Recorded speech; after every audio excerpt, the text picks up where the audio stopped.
Willkommen bei Tourismus. Ich bin Svenja Hecht, eure Gastgeberin für spannende Einblicke rund um Tourismus in Namibia, aber auch außerhalb. Diese Woche nehmen wir euch mit auf eine Reise durch bedeutende Themen, faszinierende Reiseziele und inspirierende Projekte. In unseren Themen erfahrt ihr, wie Namibia mit Wilderei kämpft und welche archäologischen Schätze gerade neu entdeckt werden.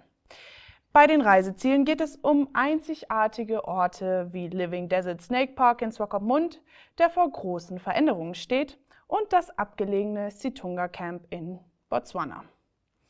Und bei Kurz und Knapp stellen wir euch die Harnas Guest Farm vor. Lasst euch von diesen Geschichten mitnehmen und entdeckt Namibia auf eine neue Art. Nur hier bei Tourismus. Und wie immer fangen wir direkt mit unseren Themen an.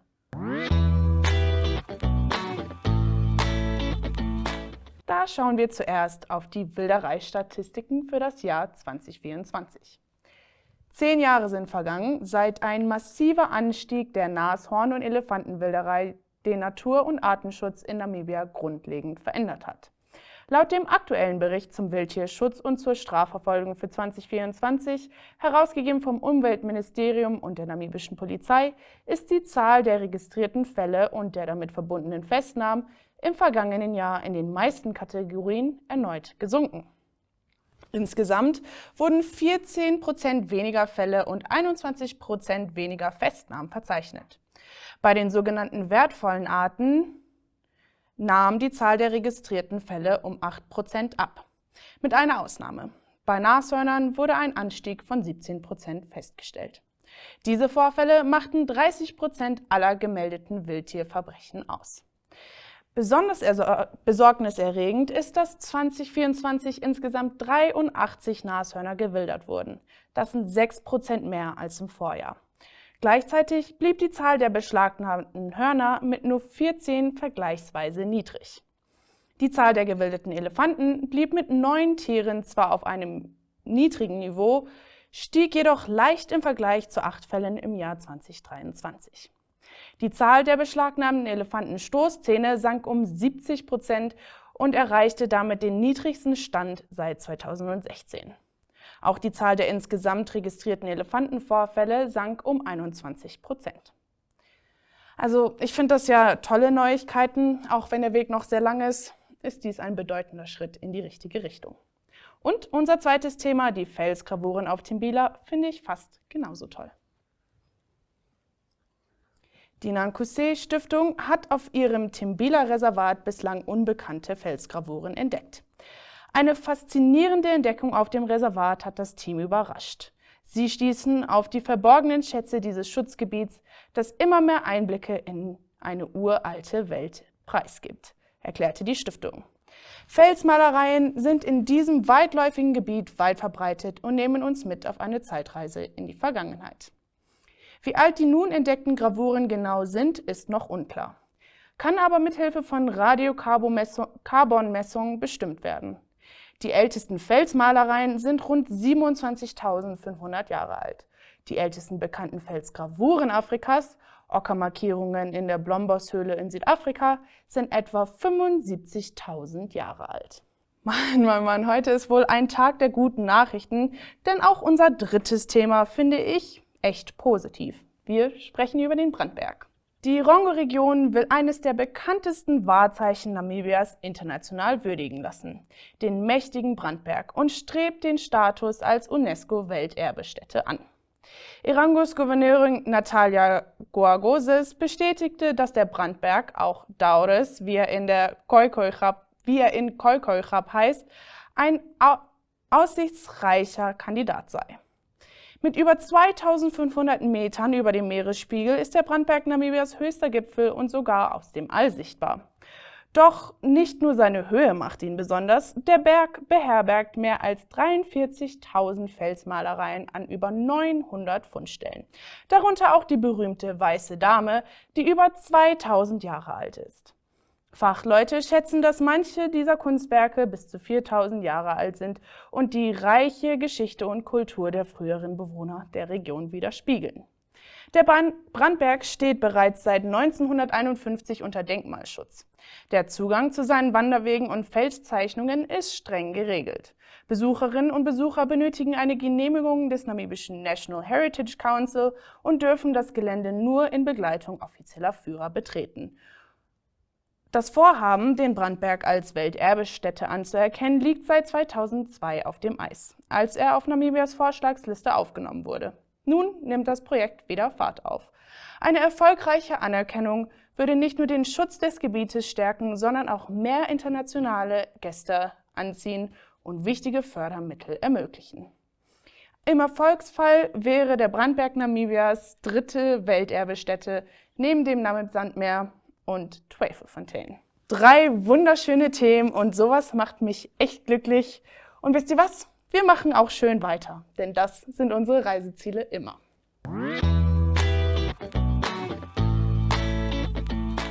Okay, ob dieses Reiseziel wirklich schön ist, ist, glaube ich, Meinungssache, denn manche Leute haben es mit Schlangen nicht so am Hut, so wie ich. Trotzdem ist der Living Desert Snake Park in Swakopmund eine etablierte Einrichtung.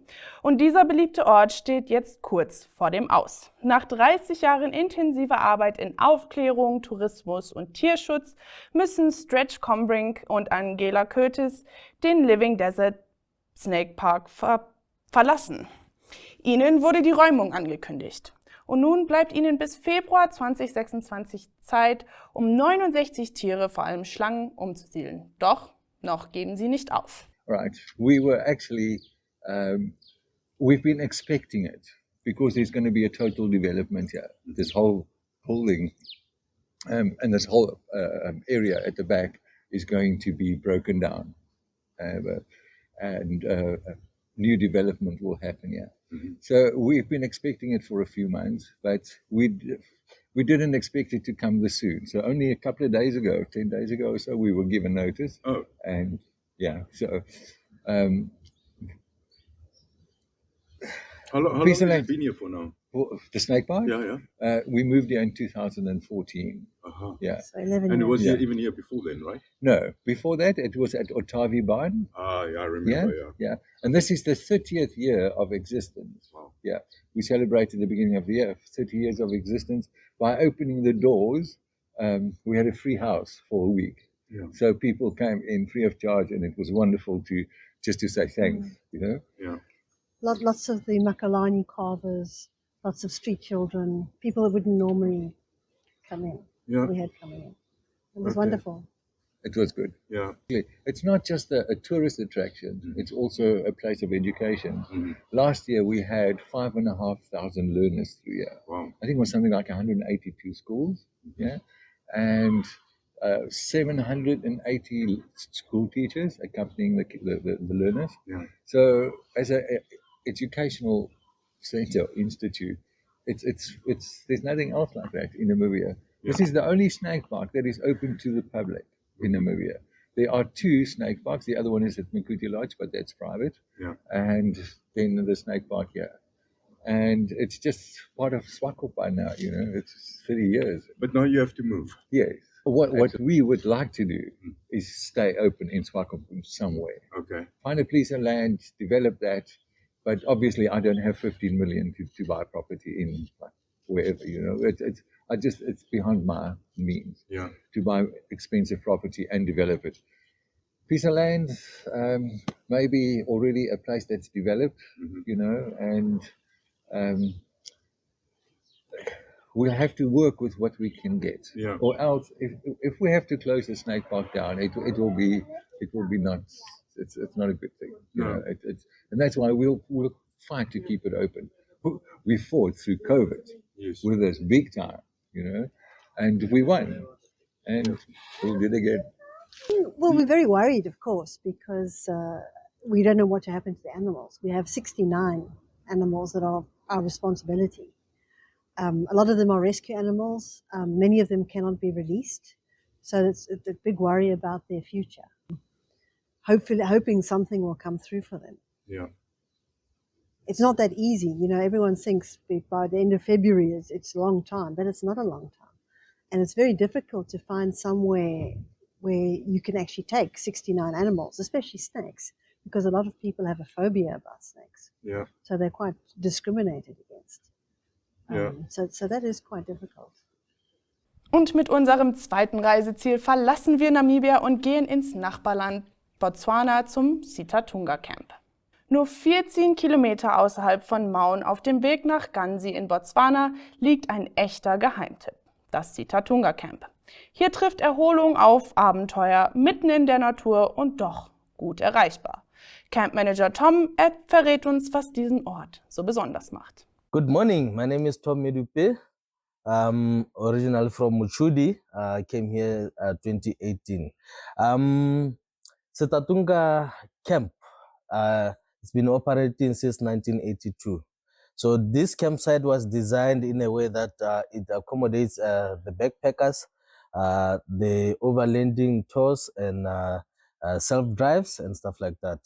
So we have 12 chalets.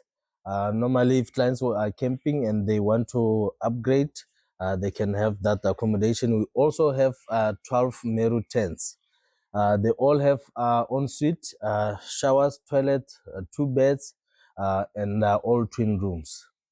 All right, we have a private campsite, which there are 4 in total. It takes a maximum of 8 people per campsite. Then we have a public campsite, which they have a sharing ablution campsite. So in this campsite, we also have Wi-Fi. We have bar and restaurant. Anyone can pre-order by the restaurant and pay direct there, or you can organize paying through reception. Then we also do Mokoro tours at the Okavango Delta. The area is called Makoba Camp at NG35. So we normally take clients from here. They leave in the morning. They can either do a day trip at the Mokoro, or they do overnight, or they can do 2 nights Mokoro tour. We also offer mobile safaris. You can inquire about that. Then we can see it is participation tour. Then there's a luxury tour and stuff like that. All right. What other activities can you do here?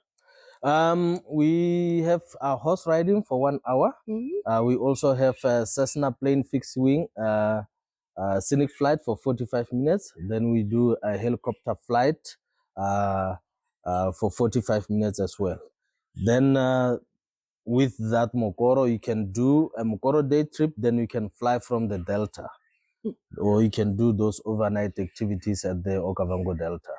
So that's what we normally specialize on, Mokoro tours. And I saw there's like 2 swimming pools, a pool table, even darts, a playing ground, everything to keep somebody busy. Yeah, we normally cater for kids, because during this winter season we get the Joza juniors, and we got the kids from South Africa. When the school holidays are going on, they just came here for camping.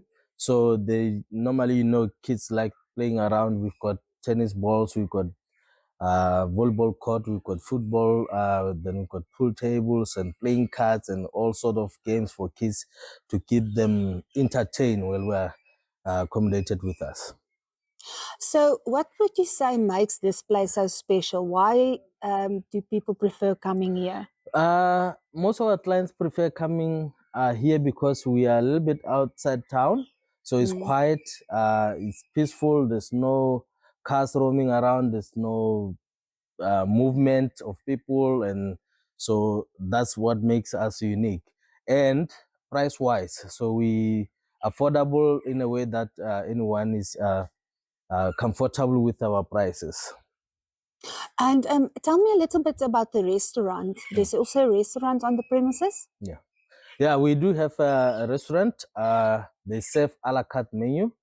You can have breakfast, lunch, and dinner. So they open from 7 in the morning, and the last orders for food is at 8:30. So when normal clients are coming from Remi and are tired to make food, they can use the restaurant at their comfort levels, then they have something to eat. Thank you so much for speaking with us. Thank you very much. Kurz gesagt, geht's weiter mit Kurz und Knapp.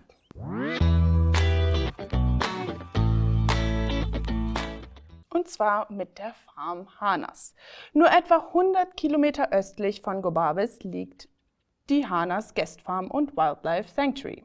Ein Ort, der nicht nur Schutz für Wildtiere bietet, sondern auch Besucher aus aller Welt anzieht. Im Gespräch mit Tourismus erzählt Geschäftsführerin Sila Fenter mehr über das besondere Konzept und die tägliche Arbeit hinter den Kulissen. Hi guys, so today we are at Harnas, part of the Nankuse Foundation, and I'm over here with Sila Fenter, their manager. Good morning, Sila. Hi, Carly. How are you? I'm very well, thank you. How are you?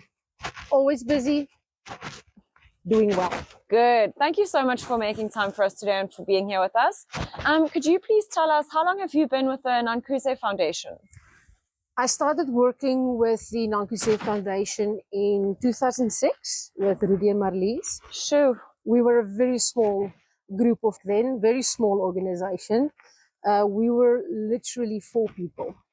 Wow, and today you guys are a massive team. Yeah, I think we're well over 500 employees already, if I'm not mistaken. Sure, that's brilliant. It's a lot. It's a lot. Yeah. And on Harnas, I've now been here heading for my 4th year. Okay. And tell us what you guys do at Harnas. What sets Harnas apart from the other Nankuse establishments? So for Harnas, our main focus here is the San Bushman people. Okay. They have been a part of Harnas right from the beginning when Marlies van Vieren, when she was still a child, this is her family farm. Oh, okay. Actually, Harnas is her family farm. And she grew up with the Bushmen. And so the San Bushmen are very close to her heart. Close and dear to the Nankuse family. Yes. And so we focus on the San Bushman people. Our aim is to help them by giving their children education. Okay. We are trying to identify when there are individuals that show that they have potential to grow into specific roles. We're trying to focus on pinpointing those individuals out. Our tour guides is all San Bushman people from Tumkwe.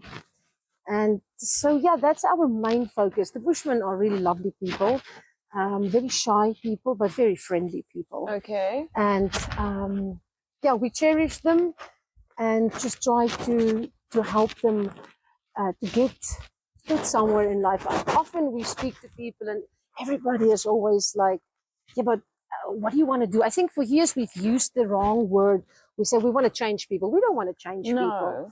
We want to encourage people and show them that there is so many opportunities out there. But we also focus on them to let them know that they should never forget their heritage. They should never forget where they come from. So it's more about amplifying their voice in a very loud, busy, technologically focused world. Correct. As we are today. Correct. That is brilliant. So can I assume that a lot of the employees at Harnas are from the San Bushman people themselves? Yes, they are. Quite a lot. I would go and say about 80% of the employees. Now, that is brilliant. We have a lot of people working on Harnas. Yes. If you allow me to give you a figure, we have at least 75 employees, and that is excluding management. Okay. If we include management, we are 95 people strong on this just farm. Making sure the property runs, it does what it needs to do, and everybody works. That is brilliant. Everybody works. So tell us, if we come here as guests, what are some of the things that we are able to do? So the one activity that we are really famous for and people want to come and do is our morning feeding tour. Okay. Here we take the guests around to go look at our captive animals. I know for many people captive animals is not necessarily something that makes them excited, but these animals are here. They've been put in our care. We have to take care of them. But with that, we do a lot of educational with it. So explaining to the guest why they are here, what is the Namibian situation with the particular carnivores, how the farmers pursue them. So there's a lot of human-wildlife conflict, I assume. Yep, there is. Unfortunately, but I will say, in the years, also because I were an Nankuse before, I've worked also in the research department, and I've worked a lot also with farmers. And it is so nice to say after all the years that I think there is a shift in how Namibian farmers see these predators. And we constantly work. We actually are having, by the end of July, we're having a workshop here on Harnas where we've invited the farmers so that we can talk to them about carnivores, carnivore conflict, and the possible solutions and methods you can put in place. Well, we've always seen it. The more educated people are, the more protected they are, and the wildlife is as well. And I know that you said the animals here are captive and that people don't like that very much, but obviously if they are captive, it's for a reason, and that means they're no longer suited to be in the wild for themselves. So had you set them free, it would be far worse for them than keeping them where they are. So actually, although it's not the preferred way, it is a way of looking after them, which in itself is very, very special. It is definitely a way. We, it's a point that is sometimes difficult to bring across. But these animals, just because they are in captivity, doesn't make them useless for conservation. They still serve a purpose. And like you say, with the educational side of things, it's actually really brilliant, because now people that wouldn't actually have the opportunity to learn about them, they can come here, see it up close, learn about them, get to know a little bit more about Africa, what we do here, and what Nankuse does. Correct, 100%. Perfect. Well, thank you very much for your time. Welcome. I really appreciate it. You're welcome. I know that we are heading to the Sunbush people soon, correct? Yes, so that was the other activities that we focus on. These activities on the Sunbushman people, giving a guest the opportunity to get down and dirty with the Sunbushmen. They will take the guest into the field, show them their way of living, how they use plants for medicinal purposes, how they read tracks and signs in the field, how they make their fires with their little they still do the old fire stick. We'll get you to do that today. We'll try our best. We'll do our best. Yeah, so we have several Sunbushman activities. So if someone wanted to, they could do a whole day. Well, yeah, like we literally have on offer. You can just spend like a morning experience with them in the field, what they do in the field. We actually offer an opportunity or experience for hunting with the sun, so you can actually. And then you would use their methods. Yes, they will do it traditional. How would they use a bow and arrow? Yes, you would. Don't trust go me out in the. No. They give me a bow and arrow. No. The bow and arrow doesn't go to the guest. Because they would use the traditional poison on the arrow tip. Which I have spoken to some of the guys, and it is a potent concoction that they put on. I can imagine if it is strong enough to kill an animal, it's going to do the same to us. And then we offer evening under the stars with them, where they will tell traditional stories that dates back centuries and centuries ago, and how they interpret the stars, for example. And so you really immerse yourself into their culture. And then their dancing, of course, is something that is mind-blowing. Oh, now I wish we were staying over. Yeah. We'll definitely come back. We'll come back for that one specifically. But thank you so much for telling us about it. We're excited to meet some of the Sun people and see what they have to offer. Fantastic. You're so welcome. Und damit sind wir auch schon wieder am Ende unserer Reise. Aber keine Sorge, das nächste Abenteuer kommt bestimmt. Bis dahin, bleibt neugierig, bleibt reisefreudig und passt gut auf euch auf.